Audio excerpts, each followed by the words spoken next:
औरत के संघर्ष को औरत ही बेहतर ढंग से समझ सकती है और आज अम्मा जी ने भी इस बात को अच्छी तरह समझ लिया था। मम्मी, मैं कॉलेज जा रही हूँ, आज थोड़ा लेट हो जाएगी, सेमिनार है। ठीक है अनु, ज़रा संभल कर जाना। क्या मम्मी, आप भी ना आज भी मुझे छोटी सी बच्ची ही समझती हो? यहाँ मत जाया कर, वहाँ मत जाया कर। हाँ हाँ, जानती हूँ कि तू बहुत बड़ी हो गई है, पर मेरे लिए तू तो आज भी वही गोल मटोल सी मेरी प्यारी सी अनु है। अनु के चेहरे पर मासूम सी मुस्कुराहट तैरने लगी। अच्छा अच्छा, जब जल्दी भी कर, ज़्यादा बातें न बना, कॉलेज पहुंचने में देर हो जाएगी। माँ बेटी में मधुर नोक-झोंक चल ही रही थी कि तब तक दादी अम्मा जी हाथ में तुलसी की माला लिए प्रकट हुई।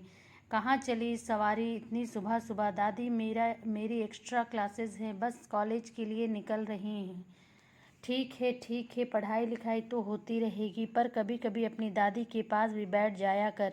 तेरी दादी का भी क्या भरोसा, कब प्रकृति के यहाँ से बुलावा आ जाए। अम्मा जी ने दार्शनिकों की तरह कहा। यह रोज का ही किस्सा था। जब तक दादी दो चार ऐसी बातें ना बोल दे तब तक उनको चैन नहीं मिलता था। अब अनु ने दादी के गले में हाथ डालकर कहा, मेरी प्यारी दादी, अभी आप इतनी जल्दी मुझे छोड़कर नहीं जा रही। अभी तो आपको मेरी शादी में तड़कता भड़कता डांस भी करना है। चल हट तू भी ना। जब देखो तब अनु की बात सुनकर अम्मा लजा गई। तभी अनु ने जया की तरफ रुख किया। मम्मी, मैं सोच रही हूँ कि मैं भी कंप्यूटर के क्लासेस ज्वाइन कर लूँ, इधर पढ़ाई का लोड भी थोड़ा कम है। अरे यह सब छोड़, अब चौके में माँ का हाथ बटाया कर, तुझे दूसरे घर भी जाना है। कंप्यूटर कंप्यूटर कुछ काम नहीं आने वाला। माँ के साथ घर का काम करना सीख, नहीं तो ससुराल वाले उल्हाना देने लगेंगे। क्या दादी, आप भी ना किस जमाने की बात कर रही हैं? दादी ने अनु के सिर पर हाथ फेरते हुए कहा, बेटा तू कुछ भी कर ले, कुछ भी सीख ले, पर चौके का काम नहीं सीखा तो सब बेकार है। यह समाज औरतों के लिए कभी नहीं बदलता। और भी ना जाने क्या सोचकर अम्मा की आंखें भर आई। जया भी अम्मा को इस तरह से भावुक देखकर आश्चर्य में पड़ गई। आज सुबह सुबह ही बाबूजी से अम्मा की किसी बात पर नोक-झोंक हो गई थी। बाबूजी ने अम्मा जी से कहा दिया था कि तुम दिन भर करती क्या हो। यह बात शायद उनके दिल को चुभ गई थी। जया अम्मा जी से कुछ कहना चाह रही थी, पर सब उसके गले में ही अटक गए। अम्मा ने अपने आप को संभाला और जया की तरफ रुक कर कहा, अब इसको अपने साथ चौके में भी काम सिखाया करो। पढ़ाई लिखाई तो होती रहेगी। और अनु, यह जो कंप्यूटर का भूत है ना, इसे अपने घर जाकर पूरा करना। जया सोच में पड़ गई। अपना घर, अम्मा जी की नज़र में अपना घर आखिर कौन सा था जहाँ अनु रहती थी? क्या वह घर उसका अपना घर नहीं था? शादी के पहले जब उसने अपनी माँ से कथक सीखने के लिए जिद की थी तो बाबूजी कितना नाराज हुए थे। अच्छे घर की लड़कियां यह सब नहीं सीखती। जब तुम अपने घर जाना तब यह सब नाटक करना। मेरे घर यह सब चोचलेबाजी नहीं चलेगी। जया सोचने लगी, वक्त बदल गया, पीढ़ियां बदल गईं, पर आज भी यही निर्णय नहीं हो पाया कि बेटियों का असली घर कौन सा होता है। अनु कॉलेज चली गई और जया घर के कामों में लग गई। दिन भर काम करते करते उसकी कमर अकड़ गई थी। ना जाने क्यों उसका मन बराबर विचलित हो रहा था। कल रात में ही अम्मा ने एक तस्वीर दिखाई थी। अनु अब शादी लायक हो गई, अब जल्दी जल्दी से इसके हाथ पीले करने हैं। तुम्हारे बाबूजी की यही अंतिम इच्छा है कि मरने से पहले ये पोती को विदा कर दें। जया अम्मा का मुंह आश्चर्य से देखती रह गई। अभी उसकी उम्र ही क्या है, अभी तो उसका कॉलेज भी पूरा नहीं हुआ है और अभी से शादी। उसने ना जाने कितने सपने देखे हैं। उसके उन सब मासूम सपनों का क्या अम्मा जी? कभी तू अनु बहुत छोटी है, अभी से शादी की बातें। अरे मैंने ऐसा क्या कह दिया? लड़की जब कंधे के बराबर आने लगे तो उसके हाथ पीले कर देने चाहिए। राम जाने कोई ऊंच नीच हो जाए तो? क्या तुम किसी ऊंच नीच का इंतजार कर रही हो? जया अम्मा का मुंह देखती रह गई। क्या उन्हें अपनी परवरिश पर जरा भी भरोसा नहीं है? बाबूजी की अंतिम इच्छा के लिए अनु की बलि देना कहाँ तक सही है? आनंद हमेशा की तरह अपनी माँ के सामने मुंह नहीं खोल पाए। आज भी वही हुआ। जया आखिर कहाँ तक अनु की पैरवी करती? आनंद ने तस्वीर पर निगाह डाली। लड़का सुंदर, सजीला और संभ्रांत लग रहा था। अम्मा, लड़का तो देखने में काफ़ी अच्छा लग रहा है। मैं भी तो यही कह रही हूँ, खाता पीता परिवार है।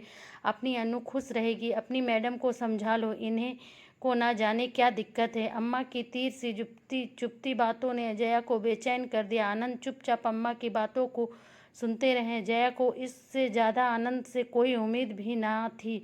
जया का दिल भर आया। अनु, तुम्हारी दादी तुम्हारे लिए एक रिश्ता लेकर आई हैं, बहुत ही अच्छा रिश्ता है, एक बार फोटो देख लो। जया ने धीरे से तस्वीर अनु की तरफ सरका दी। अनु का हाथ कांप गया। माँ, इतनी जल्दी भी क्या है, अभी तो मुझे ज़िंदगी में बहुत कुछ करना है और आप अब से शुरू हो गए।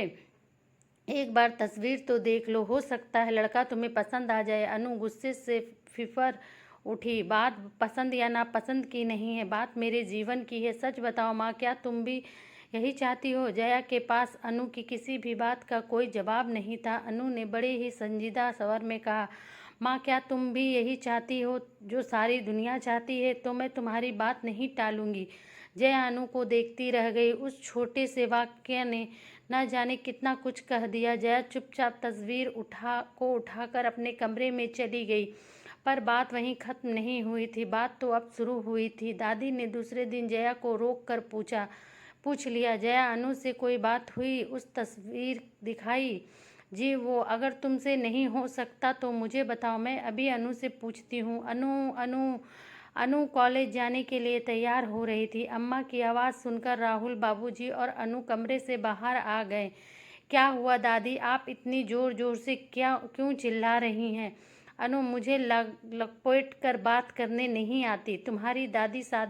तुम्हारी शादी के लिए बहुत अच्छा रिश्ता आया है। तुम्हारी माँ ने शायद उसकी तस्वीर तो दिखाई होगी। हम सब को रिश्ता बहुत पसंद है, तुम भी तस्वीर देख लो, लड़के वाले को जवाब देना है। दादी, ऐसी क्या जल्दी है? अभी मेरी उम्र ही क्या है, अभी तो मेरी पढ़ाई भी पूरी नहीं हुई और आप सब मुझे विदा करने के लिए तैयार बैठे हुए हैं।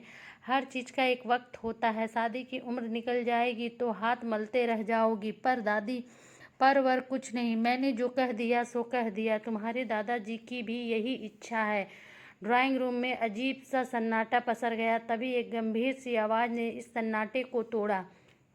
अम्मा जी, अगर अनु नहीं चाहती है कि उसकी शादी अभी हो तो हमें उसकी शादी अभी नहीं करनी चाहिए। अम्मा जी ने जलती हुई निगाह से जया की तरफ देखा। देख रहे हैं, आनंद के पापा, इनके भी पर निकल आए हैं। कैसी माँ हो तुम? अपनी बेटी को समझाना चाहिए, उल्टे तुम उसके गलत फैसले में उसको बढ़ावा दे रही हो। नहीं अम्मा जी, यह उसकी ज़िंदगी है, उसकी ज़िंदगी के फैसले भी उसी के होंगे। हम सब उसकी ज़िंदगी के फैसले नहीं लेंगे। वाह वाह, क्या बात कही! अम्मा जी ने चिढ़ कर कहा। इसका मतलब यह है कि हमारे माँ बाप और उनके माँ बाप ने अब तक अपनी बेटियों के लिए जो फैसले लिए वे गलत थे? जय हो, यही सुनना बाकी था। जया ने बड़े ही संजीदा स्वर में कहा, काश मेरे पापा ने भी मुझसे शादी करने से पहले एक बार, हाँ सिर्फ एक बार पूछा होता भी औरों की तरह कि पढ़ लिख सकूं और अपने पैरों पर खड़ी हो सकूं।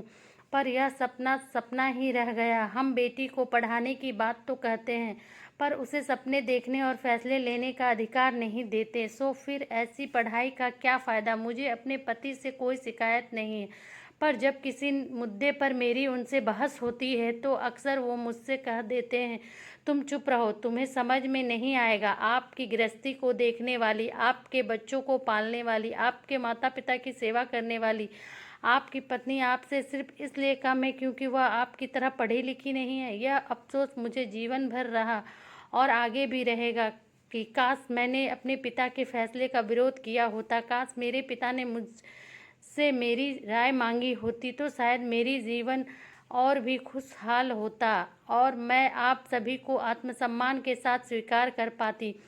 बाबूजी एकटक जया को देख रहे थे। उन्होंने जया के सिर पर हाथ फेरते हुए कहा, दूसरों के सुख दुख को समझने वाली मेरी बहू के दर्द को इस घर ने कभी नहीं समझा। पर बेटा, तो मुझे तुम पर गर्व है कि तुमने हमें एक बहुत बड़े पाप को करने से बचा लिया। मैं बहुत शर्मिंदा हूँ। मुझे फख्र है कि मुझे तुम्हारी जैसी बहू मिली। अम्मा की आंखों से भी झरझर आंसू बह रहे थे। शायद एक औरत के संघर्ष को एक औरत ही बेहतर ढंग से समझ सकती है और आज अम्मा जी ने भी इस बात को अच्छी तरह समझ लिया था। सभी की आंखों में आंसू भरे हुए थे और चेहरे पर एक सहज मुस्कान। आज सूरज दिलों के अंधेरों को दूर कर एक नए प्रकाश के साथ आसमान में दीप्तिमान था। आज मन की मुंडेर पर उम्मीद